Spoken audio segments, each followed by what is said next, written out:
Pa mislim da je ipak vrlo pozitivna i pomalo iznenađenje jer neko ipak prepoznade dugogodišnji rad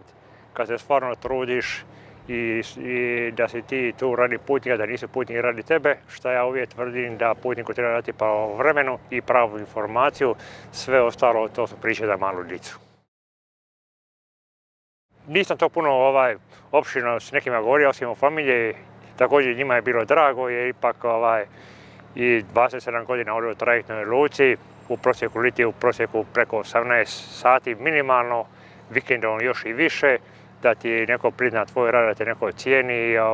i čak i danas, iako sam već u mirovini, znači ovdje ne radim, jako puno putnika zove šta misliš, hoće li ići brod, neće ići brod, kakva je prognoza, treba mu se negdje vratiti, zove loše vrijeme i tako. Pa mislim samo treba samo razlikovati na primjer dvije vrste komunikacija. Evo sad vi snimate, tu ima neka pozadina, znači ipak onaj gledalac koji to gleda, on nešto i vidi,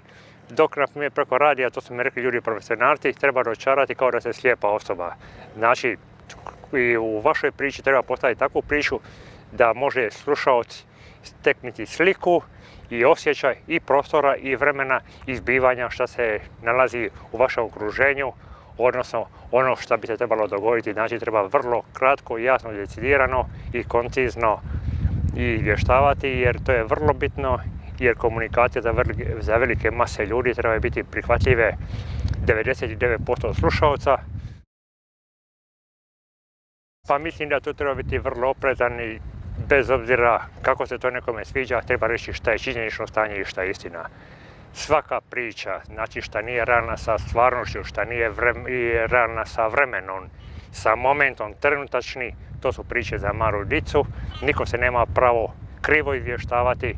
to je vrlo kratko vremena. Danas je potpuno druga vrsta komunikacije, vi imate mobitele, ja uvijek rečem na brodu ima 300 putnika, imaju 500 mobitela, znaju 2/3 vlade. Prema tome ako se nešto dogodi, ne možete vjeriti, nije se to dogodilo, neko će nazvati vas 1, 2, pa ćeš možda sumnjati, ali kad te Boga mi nazove 5 ljudi i kad vam reče trajekt kasnije, nešto se na brodu dogodilo,